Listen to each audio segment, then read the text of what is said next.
Rahim. Assalamu alaikum wa rahmatullahi wa barakatuh. Peace be with you. We talked in the first two sessions about what happened before the creation, and then asking the question, is human being per se as the human condition good or bad? We talked about this. There is a third step in the creation which is important for us in the way God is talking in the Quran about the transmission of language. And that's an important discussion when it comes to what is said about language, because we don't know how it came to humanity. We know in the Quran, of course, but we don't know, and all the scientific research or even the philosophical positioning on the linguistic hypothesis that we have are coming from different ways. For some people, the language was coming out of something which was conventional. The sorcerer, the linguist, was just saying it's arbitrary and conventional. Noam Chomsky, still alive, was saying, you know, there is something which is a deep structure, and there is a transgenerational transformation here that is helping us to get from the deep structure of language what languages are today, the transformational grammar that you have. You have many theories about this, and many philosophical views, from Derrida to Bergson to Kant to all the philosophers were dealing with the language, because this is what specifies humanity and the human conscience. Now, what the Quran is telling us is that, in fact, language was given to man from the very beginning by God, and it's part of who we are as a creature, that we can name things, that we can name the elements around us as something which was a given from the very beginning. What we find in the Quran is a very important verse in Surah alBaqarah, when it is said, وَعَلَّمَ آدَمَ الْأَسْمَاءَ كُلَّهَا ثُمَّ عَرَضَهُمْ عَلَى الْمَلَائِكَةِ فَقَالَ أَنْبِئُونِي بِأَسْمَاءِ هَؤُلَاءِ إِن كُنتُمْ صَادِقِينَ قَالُوا سُبْحَانَكَ لَا عِلْمَ لَنَا إِلَّا مَا عَلَّمْتَنَا إِنَّكَ أَنْتَ الْعَلِيمُ الْحَكِيمُ. When he said, he taught Adam the name of everything.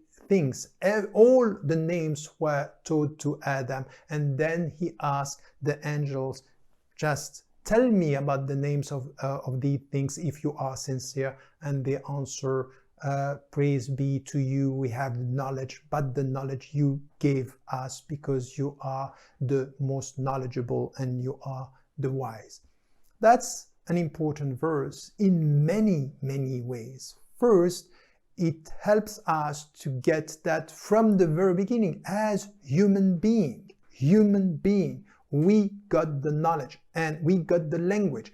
And the language that came to us is also the mediator, the means through which our own consciousness is working. In fact, inductively, from language we come to our conscience, and the consciousness and the self-conscience that we have. Among all the species in the world, we are the only one, and this is something which is specific to humanity, that has this language with this consciousness and this self-consciousness. Of course, what we know today is there are some species, when, for example, they look, some animals, when they look at themselves in the mirror, they can acknowledge that it's them. So there is something which is superficial, the first stage of self-consciousness, but not at the level we have, because we have the mediation of the language and the mediation of consciousness that is helping us to come to this understanding. So, in fact, in all this discussion about the creation and evolution, as Muslims, we are not against evolution, because in the Quran what we have is that He created, khalaqa wa sawwar, khalaqa, and He gave shape, and shape could be done through history. But what we think is that at one point there is the creation of human beings, and the creation of human being and humanity is based on these very specific features, very specific qualities, which is language, consciousness, and self-consciousness. That's important, and it's different from all the species here in our history, and we need to get this. This is a very important teaching in our understanding of who we are as human beings. Now, if we look at the verse, there are four main teachings that we can draw out of what is said. It's a very simple verse, but very deep as to its substance.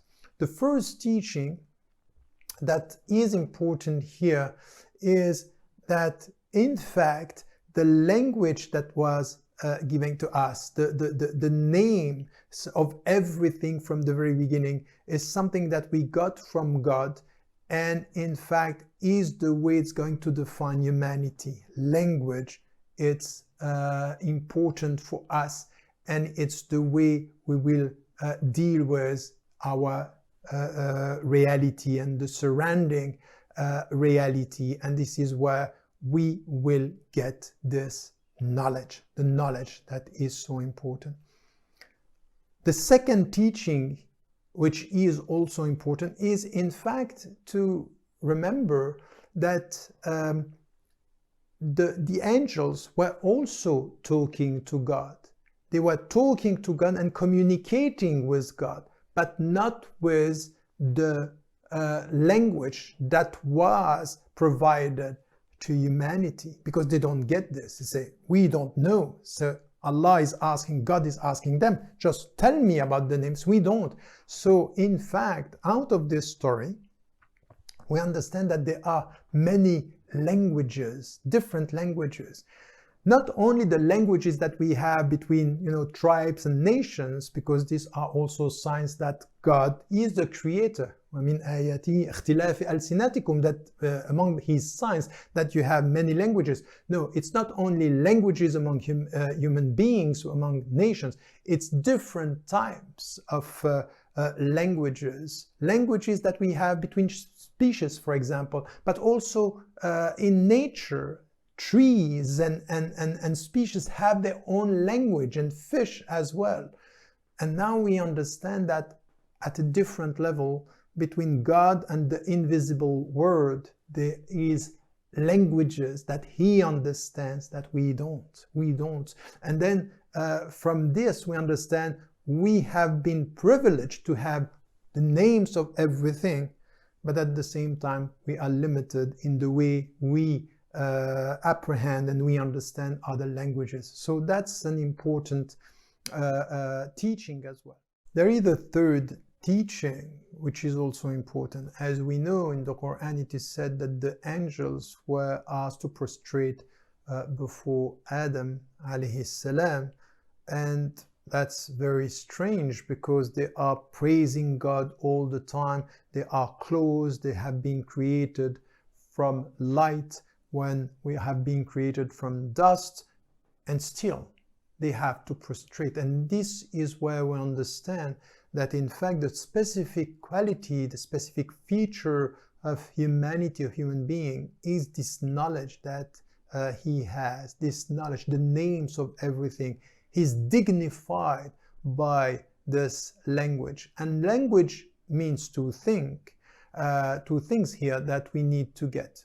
The first is that through language you choose your words, and as you choose your words, there is a link between language, self-consciousness, and freedom. And then this is the first difference between the angels. They are not free, they are praising God all the time, but freedom, it's not a quality that they have, because this is not what they are asked to do. The second quality is out of this language, and through this language is knowledge. It's to get knowledge with your language and with your intellect, and with your consciousness you will get and gain knowledge in your life. And knowledge is your dignity as well. So through language you will get all this. So we know that in the Quran it is said, لَقَدْ قَرَّمْنَا بَنِي آدَمَ, we gave dignity to human beings. Our dignity, it's about this language, it's about this knowledge, it's about this freedom. Now, the last thing, which is also the last teaching here that we get from this verse, is what the angels said at the end when they said, سُبْحَانَكَ لَا عِلْمَ لَنَا إِلَّا مَا عَلَّمْتَنَا. Praise be to you. We have only the knowledge you provided us with. Meaning that we are limited in our knowledge, and this is also what we need to get. So as much as the angels are praising God and acknowledging the dignity of human being and all the human beings should acknowledge the fact that the angels, this invisible word close to God, is acknowledging, they are acknowledging altogether the limitation of their knowledge. And we have to be dignified with the knowledge and humble as to what we can get, because at the end of the day, we are limited in the knowledge we have. So intellectual dignity goes with intellectual humility. This is an important link here that we got through these verses when it comes to the definition of ourself. And we know this. We are always saying Allahu Akbar, God is the greatest. But we are also, and we should also say Allahu A'lam, Allah, God knows best. Meaning that, yes, we should be proud, we should be confident, we should be assertive in the way we deal with our mind and the way we deal with our freedom and with our knowledge, to gain as much knowledge as we can, and at the end to acknowledge the fact that there are many languages that we don't know among ourselves, human beings, but also beyond us with all the species and nature around us. And more than that, even with our knowledge, there are limitations that we should acknowledge. This is part of our faith. This is where we stand and we can say, I know as much as I know, and more than what I know, He knows and I don't. Don't forget to tell the people you love that you love them. Life is fragile.